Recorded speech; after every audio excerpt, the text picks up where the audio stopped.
Roma, hace 2000 años, fue la primera megaciudad de la antigüedad.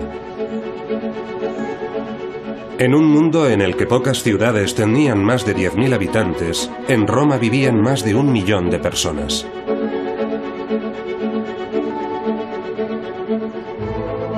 Tendrían que pasar casi 1800 años para que otra ciudad de Occidente alcanzara la misma población.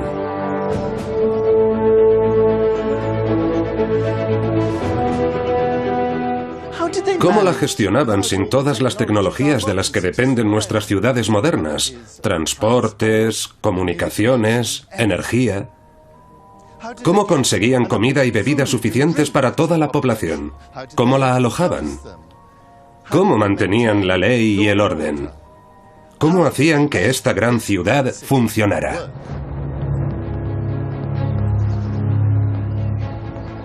Hoy voy a mostrar cómo Roma superó a todas las ciudades que habían existido hasta entonces y cómo superó muchos de los retos a los que se enfrentan las megaciudades actuales. Conociendo un antiguo bloque de apartamentos. Lo que más me gusta es que esto no es solo un trozo de arqueología, sino un trozo de historia viva.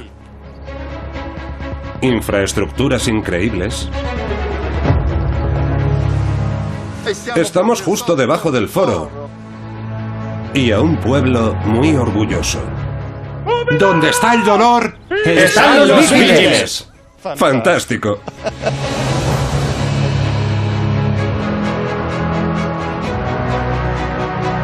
La construcción de la ciudad antigua, Roma.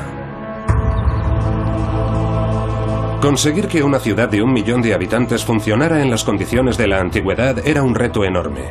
Pero en el año 31 a.C., un hombre, el emperador Augusto, se convirtió en el soberano indiscutible de Roma. Su papel era mantener la paz en todos sus territorios imperiales.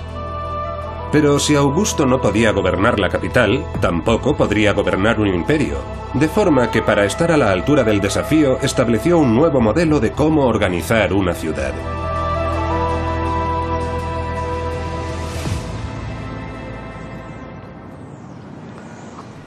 Los historiadores están siempre dando cifras acerca de cuántos habitantes tenían las ciudades. ¿Cómo lo saben? Francamente, casi siempre se están tirando un farol. Pero en el caso de Roma bajo el reinado de Augusto, disponemos de una cantidad de datos increíble. Esta es la relación que el propio Augusto hizo de todos sus éxitos. Augusto estaba obsesionado con los números. Cuántas victorias había conseguido, cuántas ciudades había fundado, cuántas leyes había aprobado. Y le encantaba contar ciudadanos. Censum populi. Yo hice un censo del pueblo. Se refiere, por supuesto, a todos los ciudadanos del imperio. Afortunadamente, en el caso de Roma, él también contó el número de habitantes de la ciudad, porque esos eran unos ciudadanos privilegiados. Él regalaba dinero en metálico. Como dice aquí, en ninguna ocasión doné dinero a menos de 250.000 personas. Y en una ocasión doné a 320.000 personas. Casi 1/3 de 1 millón de personas. Y esos solo son los ciudadanos varones adultos. ¿Dónde están las mujeres? ¿Dónde están los niños? ¿Dónde están los esclavos? ¿Y dónde están los inmigrantes? Está claro que tenemos que multiplicarlos. 1 millón es la cifra más habitual que se suele calcular para la población de Roma. Siendo honestos, ese es el mínimo. En mi opinión, podríamos estar hablando de 1,5 millones de personas. Es una cifra absolutamente descomunal para la antigüedad. Hubo otras grandes capitales antes de Roma. ¿Cómo pudo esta ciudad conseguir lo que las otras no pudieron? Tal vez la competidora más evidente fue Atenas. De hecho, la Roma de los primeros tiempos comenzó a desarrollarse al mismo tiempo. Las dos ciudades compartían una misma y poderosa idea: la ciudadanía. SPQR. Senatus Populusque Romanus, el Senado y el pueblo de Roma. Esas eran las iniciales del poder del conjunto de los ciudadanos. Populus Romanus, los ciudadanos de Roma. En la antigüedad, ese era el símbolo de su poder y de su orgullo cívico.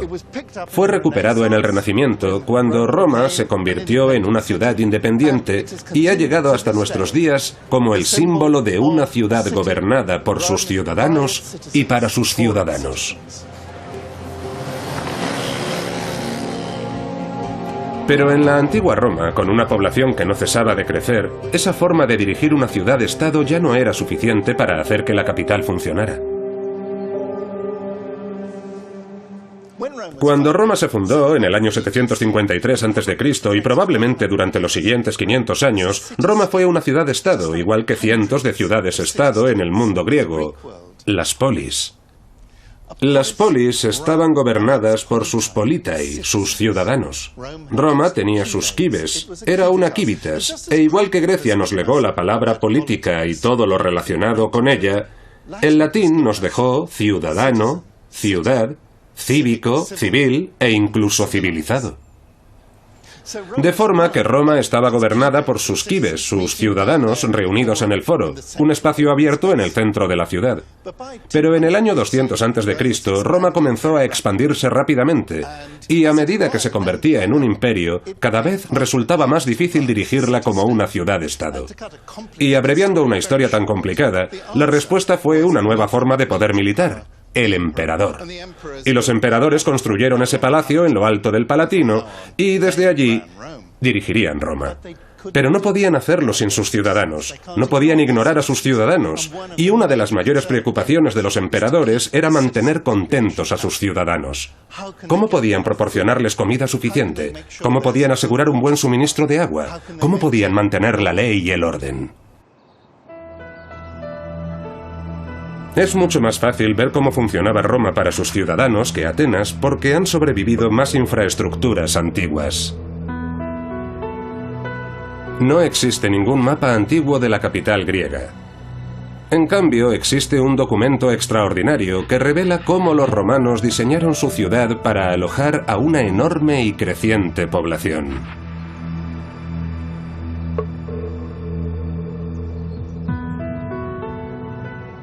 Hoy este gran muro es la pared exterior de una iglesia, la iglesia de San Cosme y San Damián. En la antigüedad era la pared interior de un gran palacio imperial. Y sobre esa pared había algo fantástico, un mapa de la ciudad de Roma.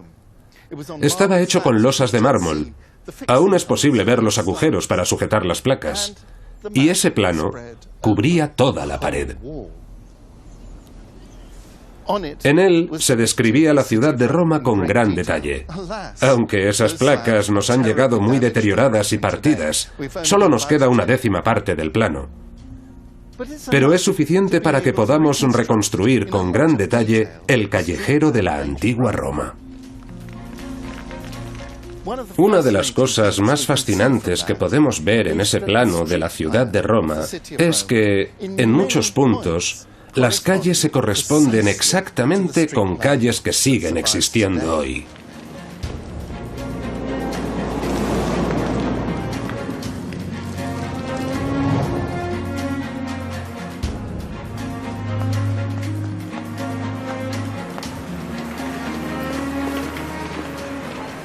La moderna Via Cavour está 6 o 7 metros por encima de la antigua calle, y aquí estamos en Sabura, conocida en la antigua Roma como los barrios bajos.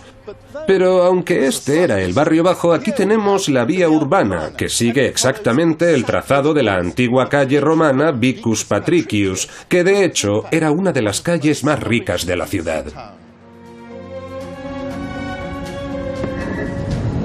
El descubrimiento de los fragmentos que han sobrevivido se remonta al año 1562. Pero 4 siglos después, los investigadores aún siguen intentando encajar las piezas de este vasto rompecabezas.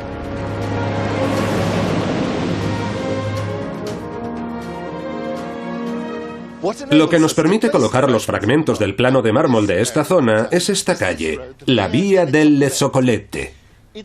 Esta larga curva es producto de la curva que traza el río Tíber justo delante de nosotros. Y en los fragmentos encontramos una calle con una larga curva que encaja perfectamente. Lo que nos revela es un área de 5 kilómetros de longitud por 2 de anchura, en los que se encuentran muchos hitos arquitectónicos que hoy conocemos.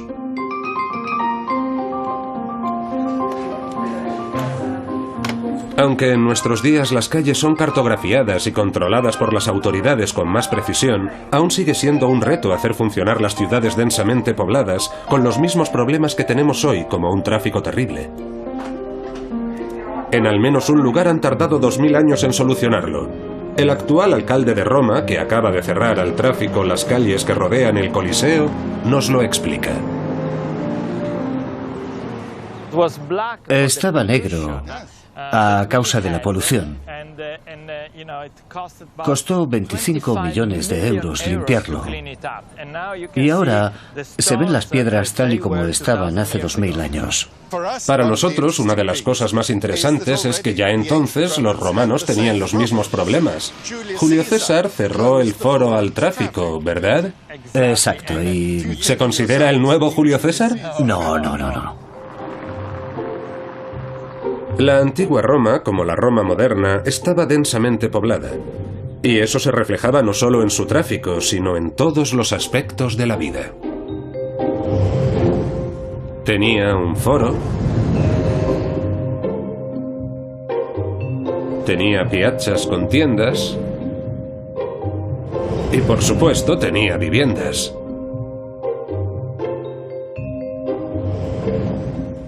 Para ayudarme a llenar los huecos sobre cómo y dónde vivían los romanos de la antigüedad, me acompaña mi colega de Cambridge, Tiziana D'Angelo. Supongo que tenemos que agradecerle a Mussolini que despejara este espacio. Sin trenes ni autobuses, la población de Roma se concentraba en el centro. Para resolver el problema de la vivienda para más de 1 millón de personas, los romanos construyeron en vertical. Este es un antiguo bloque de viviendas o insulae. Creo que es sorprendente, porque bajo el nivel actual del suelo hay 2 plantas más. Y no olvides las 3 plantas superiores. Sí, 5 plantas en total en un edificio de pisos de la antigua Roma. De 2000 años de antigüedad. Es un ejemplo de cómo hacer viviendas para una población muy densa en el corazón de la ciudad, ¿verdad? Hay que pensar que este bloque de viviendas podía acoger hasta 200 personas, como miles de edificios más en los que vivía la creciente población de Roma. Lo que más me gusta es que esto no solo es un trozo de arqueología, es un trozo de historia viva. Aquí vivió gente hasta 1932. Las insulae a menudo eran descritas como lugares oscuros, pequeños y miserables. ¿Pero eso es realmente cierto? Esto parece una unidad, un apartamento. Sí, bueno, aquí hay unas cuantas iguales. De hecho, hay 4 seguidas. Vale, tenemos 4. Sí.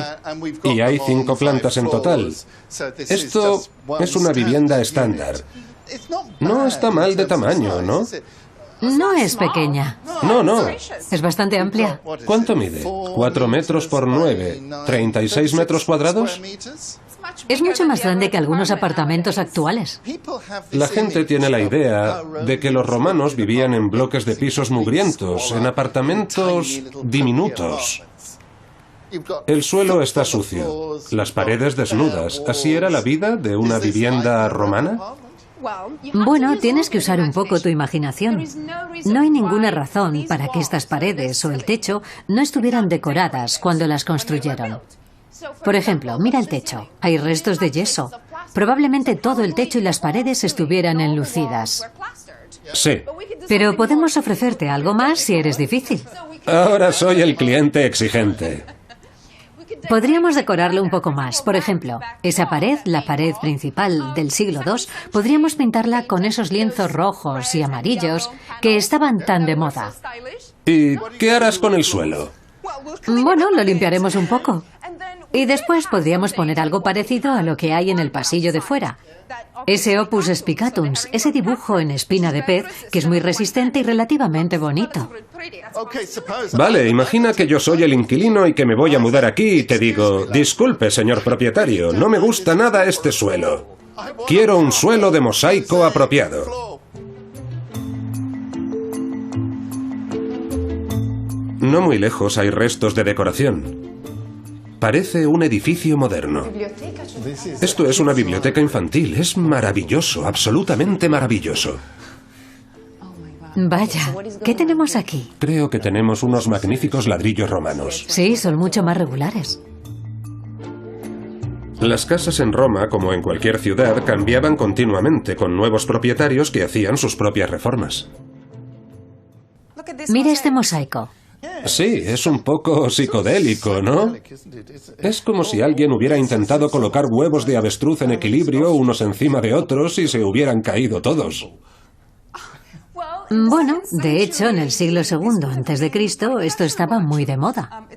Es un mosaico en blanco y negro. Y sí, tienes razón, el dibujo no es una obra maestra, algo que también vemos por el tamaño de las teselas, que son muy grandes, de más de 1 centímetro.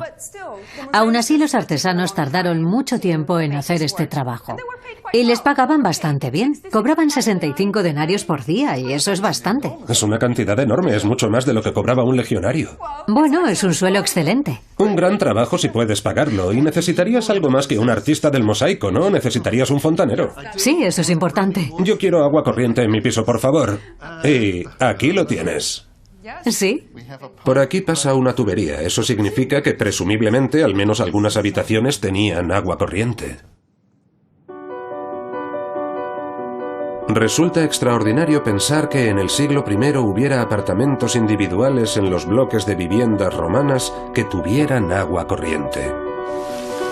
Algo que incluso hoy no existe en muchos lugares del mundo.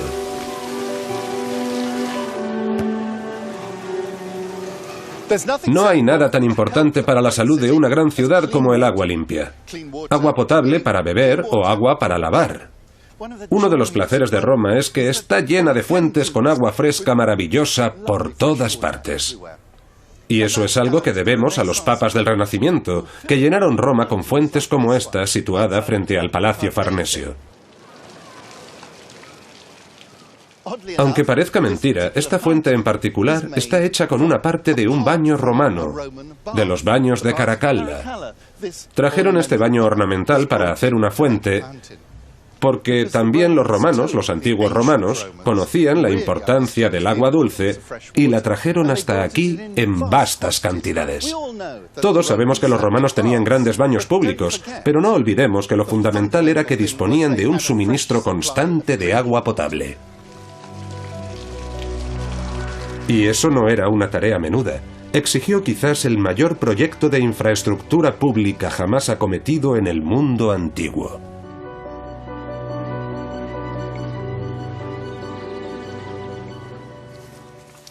Los acueductos son uno de los signos más claros del crecimiento de la población de Roma.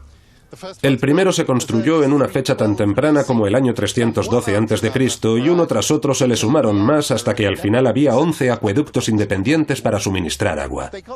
El agua llegaba desde el sur de la ciudad, por lo general de los montes albanos justo al sur, de origen volcánico, por lo que sus aguas no eran tan buenas, así que decidieron ir más al sur, hasta las colinas calizas de los Apeninos.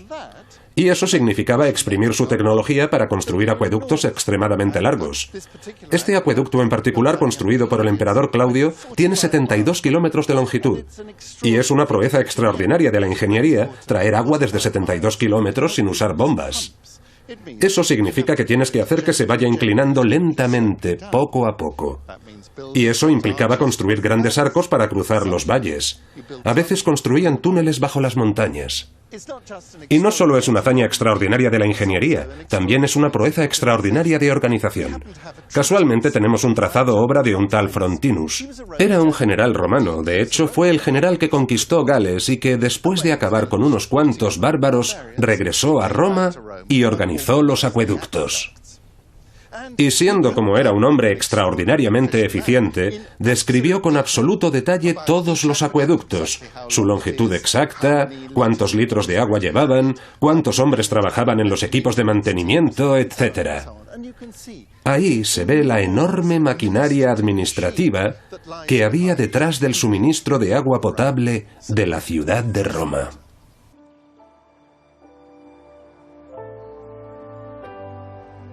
Tras la caída de Roma en el siglo V, los acueductos cayeron en el abandono.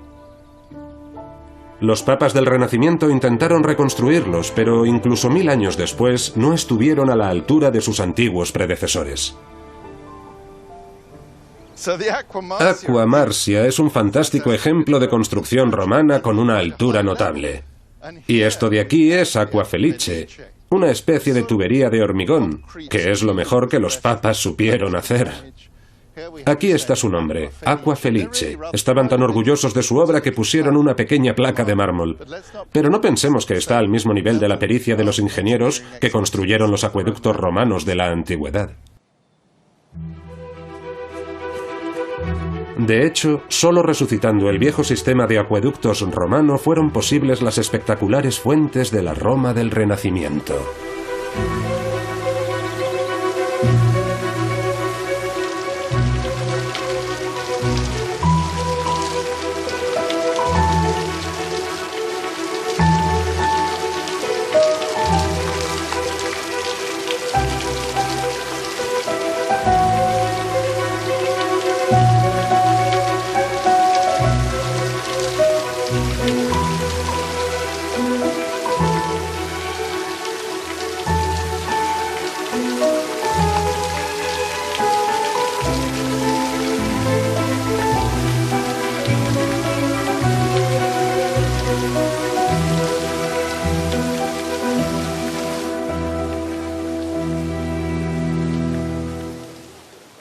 Por la mañana el campo de Fiori es un mercado de flores y verduras, y por la noche es el sitio al que todo el mundo viene a beber. En la antigüedad era donde estaba el gran teatro de Pompeyo, algo que se ve muy claramente en el plano de mármol de Roma. Hay una cosa más que me interesa mucho de este lugar, y es la tienda que vende el mejor salami de Roma. De hecho, voy allí ahora mismo.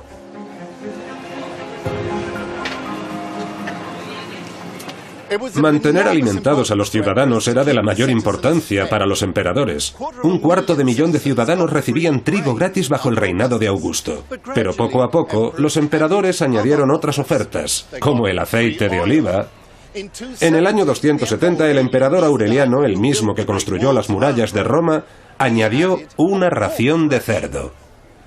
Los ciudadanos recibían 2 kilos de cerdo por cabeza al mes. En total, consumían 1,5 millones de kilos de cerdo al año a costa del emperador. Y Roma, la antigua Roma, estaba llena de carnicerías, soari, y esa tradición se ha mantenido hasta hoy. ¡Qué bien huele! ¡Oh, Andrea, buonasera! Benedetto, a los antiguos romanos les encantaban las salchichas, a mí también. Yo venía aquí a menudo cuando vivía en Roma y Benedetto siempre está de guasa. Si lo he entendido bien, este es un negocio muy antiguo. Se remonta a la antigüedad, a los emperadores romanos, ¿verdad? Sí, nosotros somos sus descendientes. ¡Sus descendientes! Si es así, tienes que darme 2 kilos de carne. Ahora mismo te doy tus 2 kilos de carne. ¡Estupendo! ¡Acepto!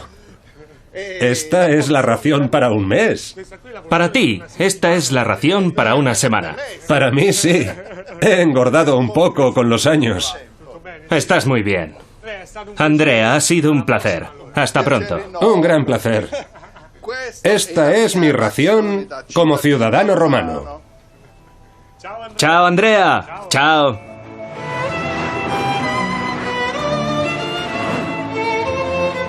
A solo 5 minutos andando de aquí y marcados en el plano de mármol estaban los muelles de la ciudad antigua.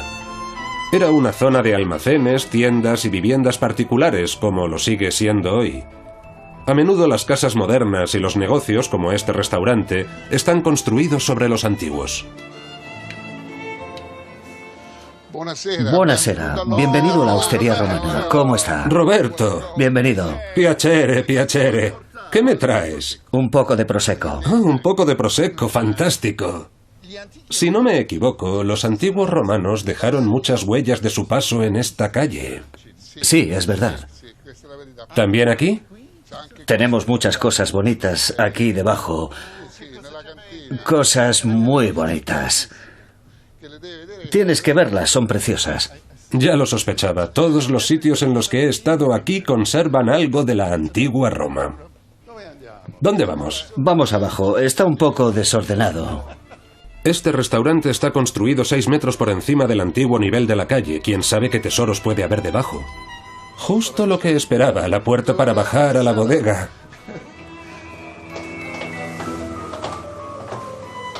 Mira, el suelo es antiguo. ¿Qué hay aquí? Te lo enseño todo. Huele a moho. Huele a bodega. Se puede oler la antigüedad.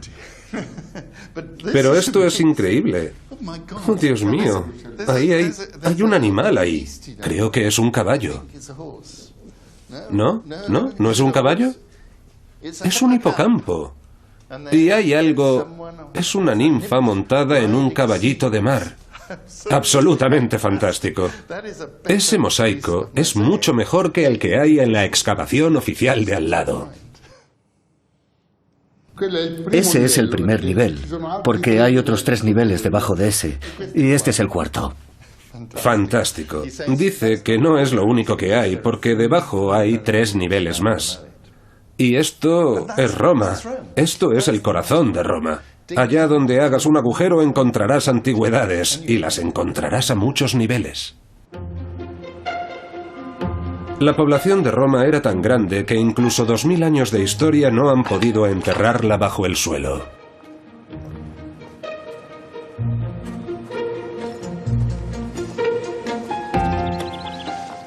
Bueno, aquí estoy, encima de un gigantesco vertedero romano.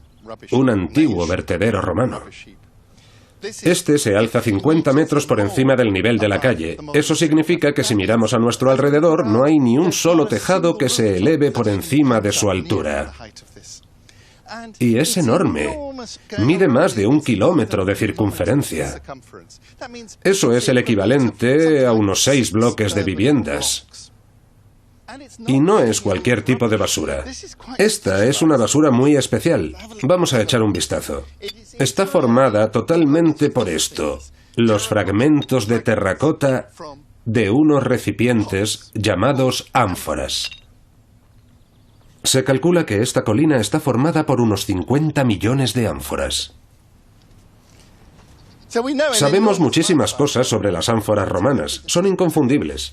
Las hay de todos los tamaños y formas y llegaban desde todos los rincones del Mediterráneo. Y los arqueólogos las han estudiado. Y lo que hay que saber... Esto es un trozo de la base, pero es mejor coger uno de estos. Bien, esto es el borde, y con esto sabes las dimensiones de la ánfora. O buscas un asa, esta está muy bien, y las puedes identificar. Los arqueólogos dicen que casi todas las que hay aquí procedían de España, del sur de España, de la Bética, y que todas contenían aceite de oliva. ¿Y para qué necesitaban esa cantidad prodigiosa de aceite de oliva? Después de todo, existe un límite para las ensaladas que uno puede comer. Pero no era solo para cocinar, también para la iluminación. No tenían electricidad, tenían unas pequeñas lámparas que llenaban con aceite de oliva. Y también lo usaban para lavarse. No había jabón, así que para lavarte te ponías aceite por todo el cuerpo y luego lo raspabas. Por eso necesitaban cantidades enormes de aceite de oliva. Nuestro vertedero se encuentra en una gran curva del río Tíber. Casi puede verse desde aquí, donde están aquellos árboles. Y nos rodea y sigue hasta allí.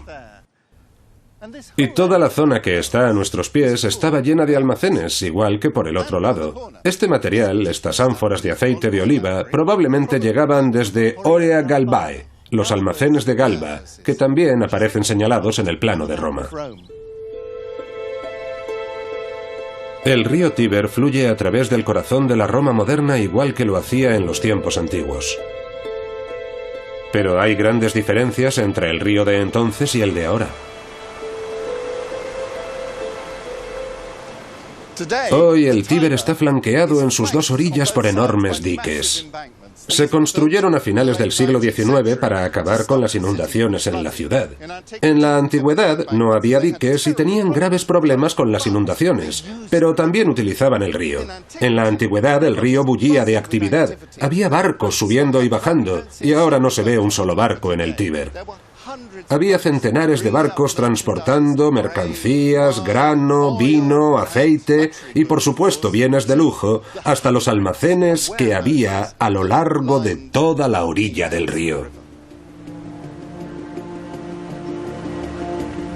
Pero para que Roma funcione con 1 millón de habitantes, el río Tíber solo podía funcionar como parte de un sistema de transportes mucho más grande. Con Roma expandiendo su comercio para alimentar a una población en continuo crecimiento, se establecieron centros para gestionar la enorme cantidad de productos importados destinados a la capital.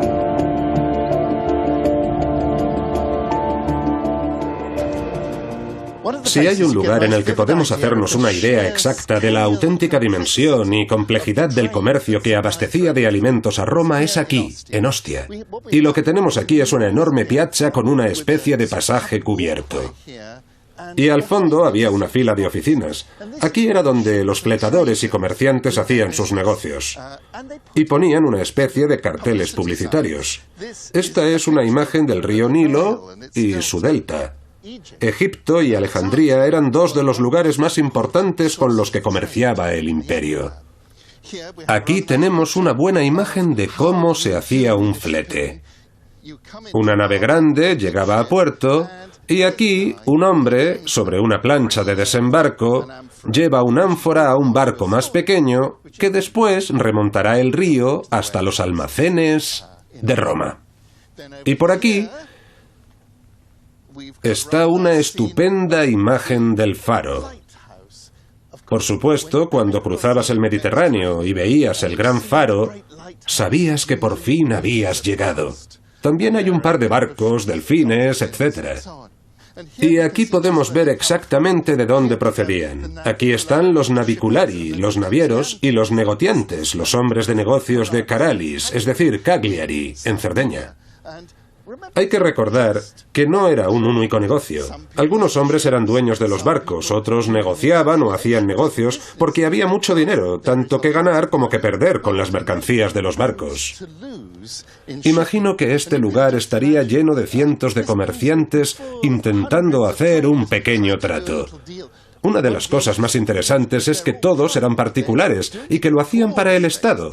Lo hacían porque Roma necesitaba grano. Pero los particulares podían hacer una fortuna comerciando. Aquí estaba la gente, ¿no es fantástico? Este elefante quería decir que se trabajaba el norte de África. Eran de Sabraza, en Libia. Toda la costa norte de África abastecía a Roma de cereales, pero también de otros productos. Y este es el lugar donde se hacían los negocios. Este es el sitio al que se venía a hacer una fortuna. Ostia era un lugar tan lucrativo para hacer negocios que muy pronto se convirtió en una gran ciudad. En los edificios y en su decoración aún pueden verse los signos de su riqueza.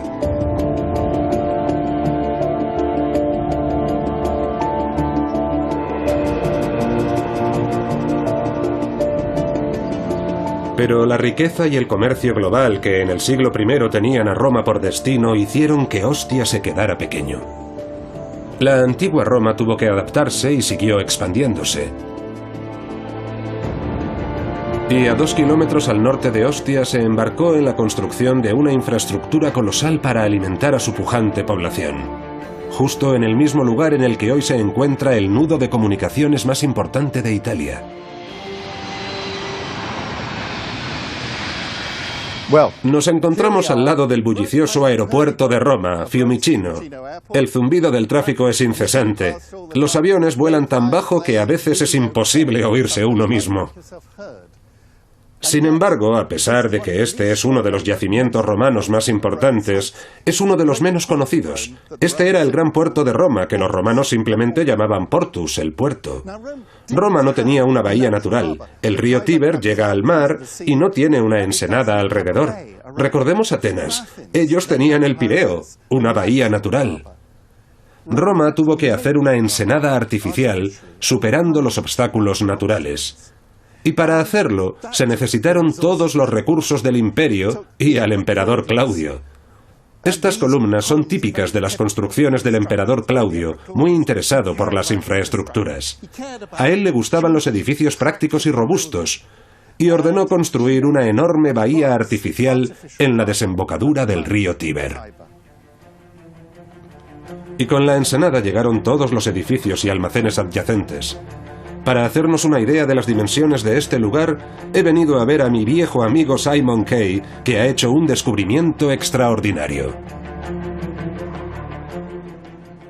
Vaya, Simon, habéis trabajado como hormiguitas. Sin duda, sin duda. Habéis hecho un buen agujero en este pobre y bonito sitio. Lo que Simon ha excavado solo era una pequeñísima parte de toda la red del complejo portuario. Esta zanja tan solo es una parte de un muelle de lo que era un enorme complejo. Originalmente este muelle tenía casi 60 metros de longitud, es decir, 3 veces esto. Y tienes que imaginártelos uno detrás de otro. Así que llegaba lejos, hasta allí. Y tenía 12 metros de anchura. ¿Altura? Altura, bueno, ¿estás preparado?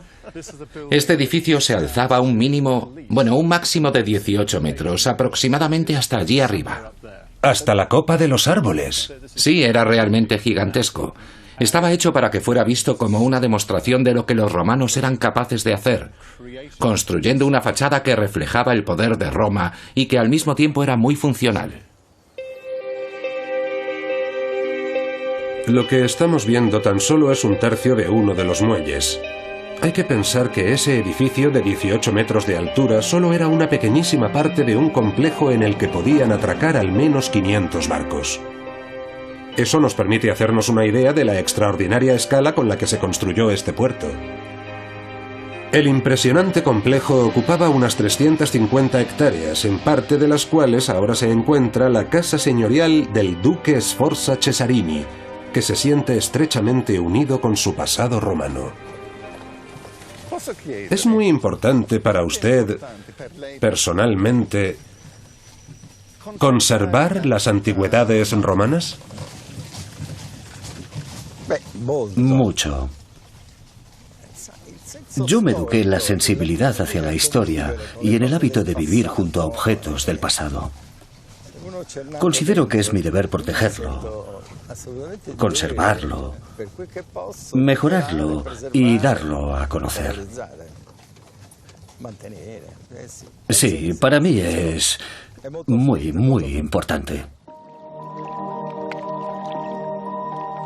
Claudio construyó Portus porque Ostia se había quedado demasiado pequeña para Roma, pero el comercio crecía tan rápido que Trajano tuvo que ampliar de nuevo el puerto en el siglo II y construyó una nueva dársena de 3 hectáreas. Se sabe que tenía la forma de un gran hexágono para aprovechar al máximo el espacio de atraque para los barcos. Pero desde el suelo es muy difícil hacerse una idea. Solo hay una forma de comprobarlo.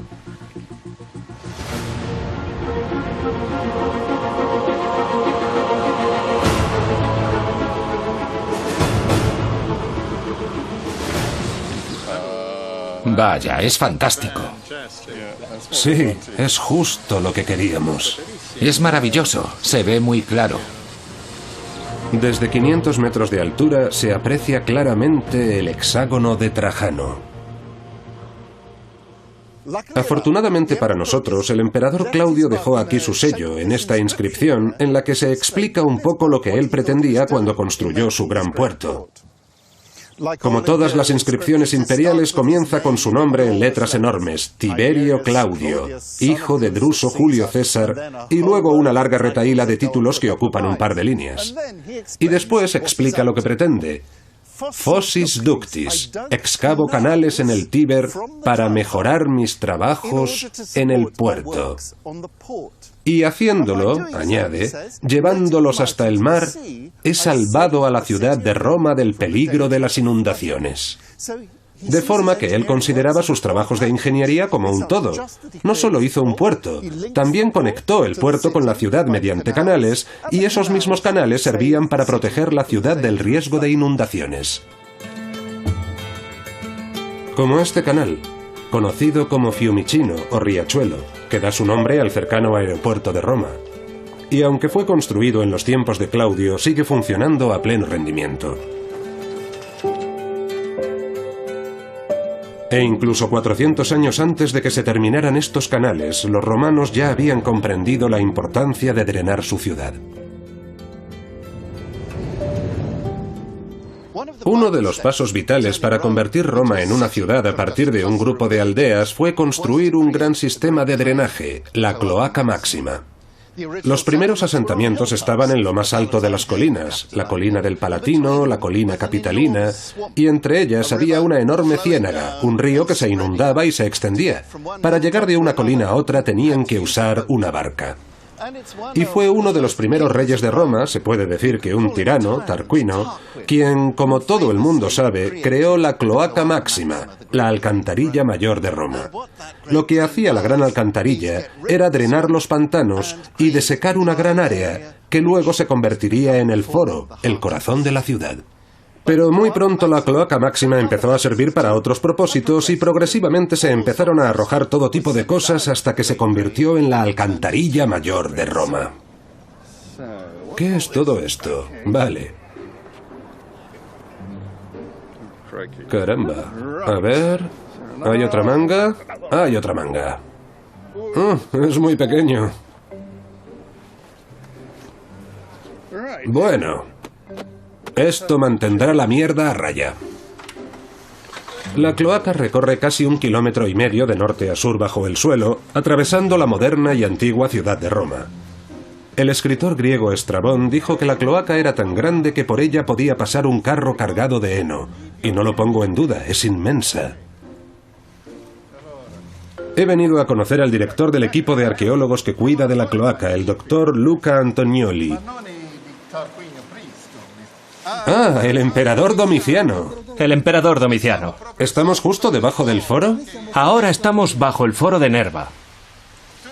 ¿La obra está hecha con ladrillo?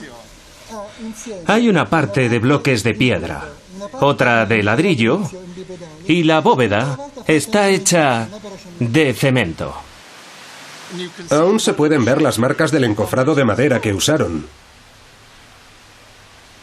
Lo que más me gusta del cemento romano es que este lo pusieron en el año 100 más o menos, y aún sigue siendo sólido y útil. Sigue funcionando como el alcantarillado actual de Roma y no necesita ninguna reparación. Es extraordinario. La Cloaca Máxima sobrevivió mientras el resto de Roma se desmoronaba. Con el tiempo, a medida que la grandeza de la ciudad desaparecía y las nuevas casas de la Roma tardía cubrían el foro, la cloaca cayó en el olvido. La cloaca quedó sepultada y obstruida completamente con todo tipo de escombros. En el siglo XVI se construyó un nuevo alcantarillado justo encima, siguiendo el mismo trazado. Ah, sin saberlo. Sin saber que debajo había otro. Construyeron un nuevo alcantarillado porque no sabían que este estaba debajo. Y no fue hasta el siglo XIX, cuando Roma se convirtió en la capital, cuando se redescubrió y reactivó el gran alcantarillado de la Roma antigua. El alcantarillado de Roma, como sus acueductos, fue un intento de mejorar la salud pública de una ciudad que había superado el 1.000.000 de habitantes. Pero la vida diaria no era el único reto. También lo era la muerte y el problema del entierro. Puede que esto solo parezca el cobertizo de un jardín, pero hay mucho más de lo que se puede ver a simple vista. A partir del siglo II a.C., la cremación se hizo cada vez más popular para los funerales. No es de extrañar si consideramos el aumento de la población y escasez de espacio. Debo decir que esta es mi tumba romana favorita. Se la conoce como el columbario de Pomponio Hilas. Sí, como hemos visto cuando bajábamos las escaleras. Pero, ¿era Pomponio el propietario de esta tumba? No, ¿verdad? No, obviamente no. Hay un hermoso mosaico con su nombre y grifos en torno a una lira. Es precioso, pero está bastante claro que él fue una de las últimas personas que fueron enterradas aquí. La primera tuvo que ser esta, ¿no? O la primera pareja, porque aquí están un hombre y su esposa. Además ocupan el lugar preeminente. Sí. No está junto a la escalera, sino en el muro principal. Y ellos mismos encargaron este hermoso y gran nicho. Y él y su esposa están retratados en la pared. Y fíjate en el material. Parecen urnas funerarias de alabastro, que eran muy caras. Sí, costaban mucho. Sí, porque probablemente ellos pagaron todo esto y se ocuparon de la decoración del techo y también del frente. Porque el estilo es similar. Así que debemos suponer que estas personas, bueno, que él hizo una fortuna, aunque no fuera un aristócrata romano, ¿no? La moda romana de tener tumbas grandes y ostentosas comenzó con la aristocracia romana, pero con el tiempo, esta es del siglo I después de Cristo, la gente que enterraban aquí, en realidad, eran antiguos esclavos. Este hombre se llamaba Granius Néstor. Néstor es un nombre de la mitología griega. Puede que fuera un hombre nacido libre, pero es muy improbable. Y su esposa se llamaba Adone, que significa la señora Placeres. Es un nombre muy típico de esclava, ¿verdad? Y también se presentan de una forma muy romana. Fíjate en él. Lleva una toga y sujeta un pergamino. Era la imagen que ellos querían proyectar de buenos ciudadanos romanos. Querían mostrar que de alguna forma lo habían conseguido, que habían triunfado en su círculo y mira lo que pusieron. El uso del color es fantástico, ¿verdad? Eso es azul egipcio, uno de los pigmentos más caros que se podían comprar en la antigüedad. Eso quiere decir algo. No es como los otros nichos que están pintados solo con amarillo y rojo, que son colores naturales y por lo tanto menos caros. Aquí intentaban proyectar los mismos valores que tuvieron en vida. Querían que se viera en las conmemoraciones que quizás se celebraban aquí cada año. Eso era lo que ellos querían que vieran los vivos y por lo que querían que se les recordara. Esta tumba tiene más de 100 nichos para las cenizas de los que aquí descansan. La palabra columbarium en latín significa palomar.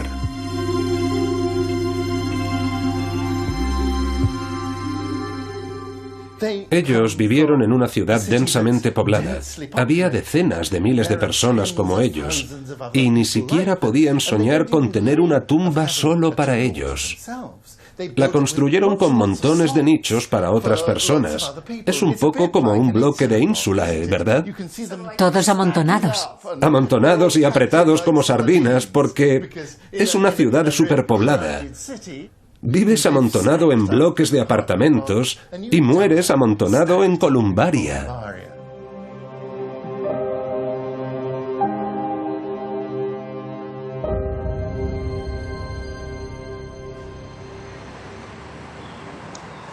Todas las grandes ciudades dependen de la inmigración.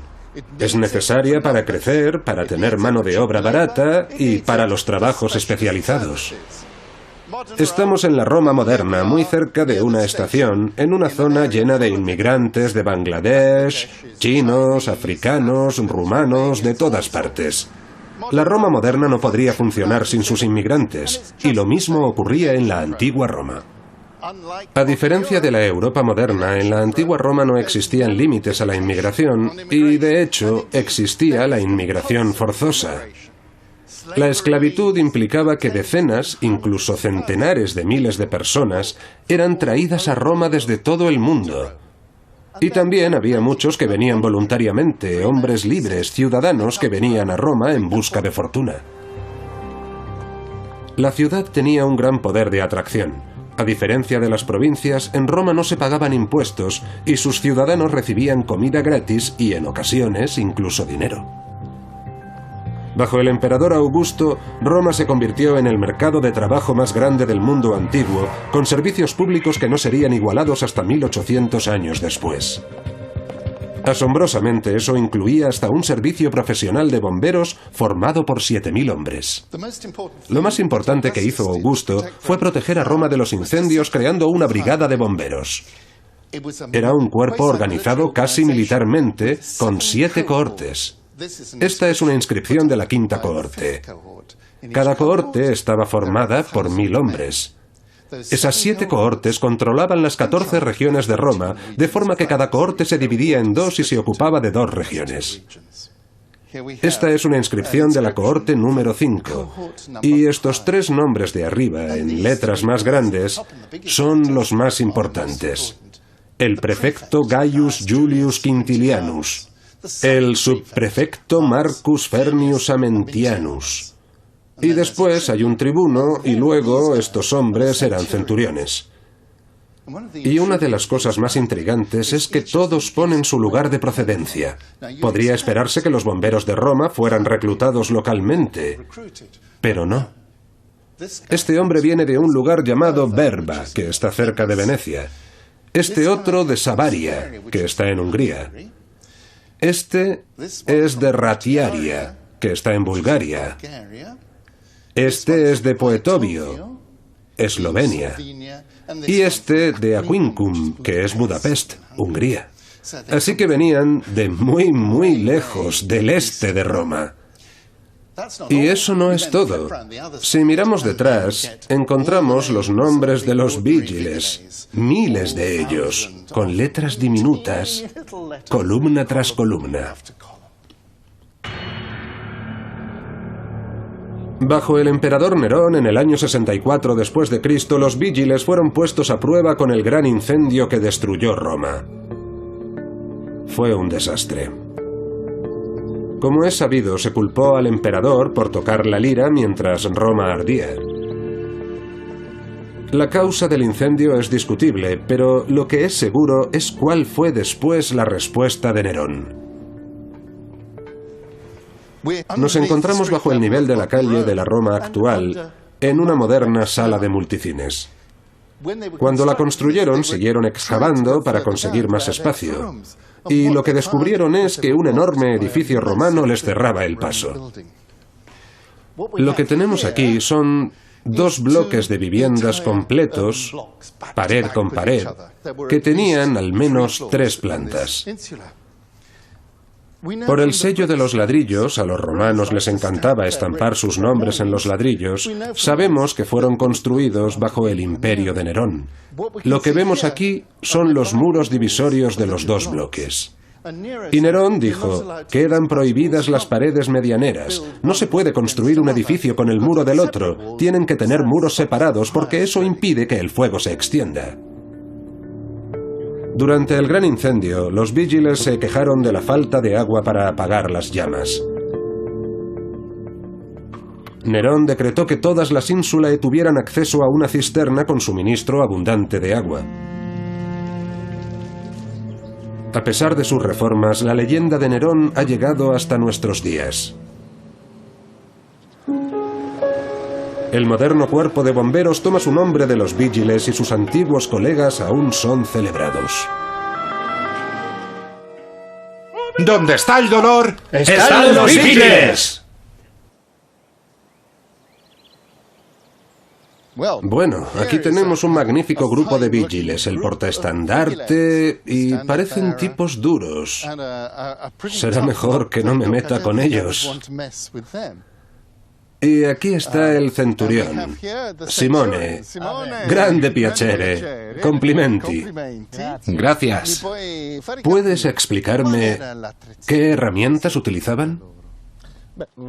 Bueno, el equipo que usaban los bomberos entonces no era muy diferente al actual. Sobre todo eran herramientas que servían para demoler los edificios. En el caso de que existiera el peligro de que se extendiera el fuego. Exacto. Y para demolerlos usaban estos martillos o un hacha romana, como esta.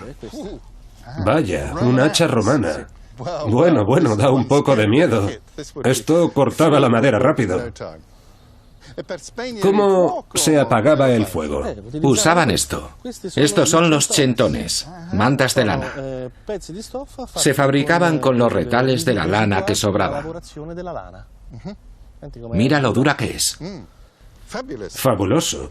Una manta ignífuga romana hecha de retales de lana. Se metían en barriles de agua con vinagre y con ellas se apagaban las llamas. Las sumergían en agua con vinagre porque el vinagre tiene un importante efecto retardante del fuego. El agua se llevaba desde las cisternas con ánforas. Sí, ya me imagino que debía ser duro apagar un incendio solo lanzando agua con el ánfora. Pero los Vigiles tenían un arma secreta, una bomba hidráulica llamada sifón. Esto funciona así. Tiene dos émbolos. Se cogía agua y el aire la comprimía, de forma que el agua salía a presión. Así que hay dos tubos. Uno succiona el agua, que pasa a través de este émbolo, y después el agua, al pasar, el aire está bajo presión. Y cuando mueves las válvulas arriba y abajo, lanza un chorro de agua. Bravísimo. Gracias. Dime, ¿el grupo tiene un lema?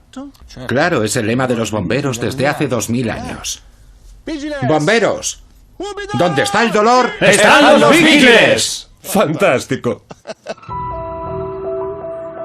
Bajo Nerón, los Vigiles eran una organización semimilitar con funciones de policía. Junto con otras fuerzas paramilitares sumaban al menos 20.000 hombres dedicados a velar por la seguridad de los ciudadanos romanos.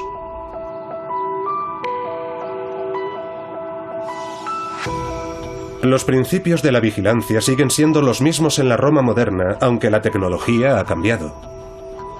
Un circuito cerrado de televisión realiza muchas de las tareas de vigilancia que antaño hacían los Vigiles, pero aunque los antiguos romanos no tenían planos digitales, sí comprendían la organización que, como en muchos otros ámbitos de la vida romana, era clave para que su ciudad funcionara. La única casa privada marcada en la forma urbis era la residencia del prefecto de la ciudad, el hombre responsable de las fuerzas de la ley y el orden en Roma. Es muy posible que el documento que nos ha ayudado a comprender el plano de la antigua Roma estuviera, de hecho, expuesto en el despacho del jefe de la policía. Ya bajo el reinado de Augusto, Roma había alcanzado el 1.000.000 de habitantes y probablemente se mantuvo más o menos en el mismo nivel durante los siguientes 300 e incluso 400 años. No fue hasta que el poder imperial romano se derrumbó cuando la población también cayó. Y a mediados del siglo VI puede que se hubiera reducido a la exigua población de 30.000 habitantes. Y ninguna ciudad en Europa volvería a alcanzar el 1.000.000 de habitantes hasta comienzos del siglo XIX. Ahora lo vemos. No es ninguna coincidencia que Londres fuera también la capital del Imperio Mundial y no intentara disfrazar su poderío.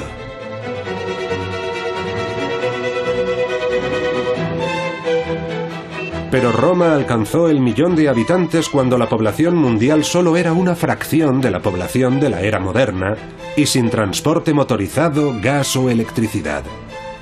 Hoy vivimos en un mundo de megaciudades, pero Roma sigue siendo la inspiración de todas ellas.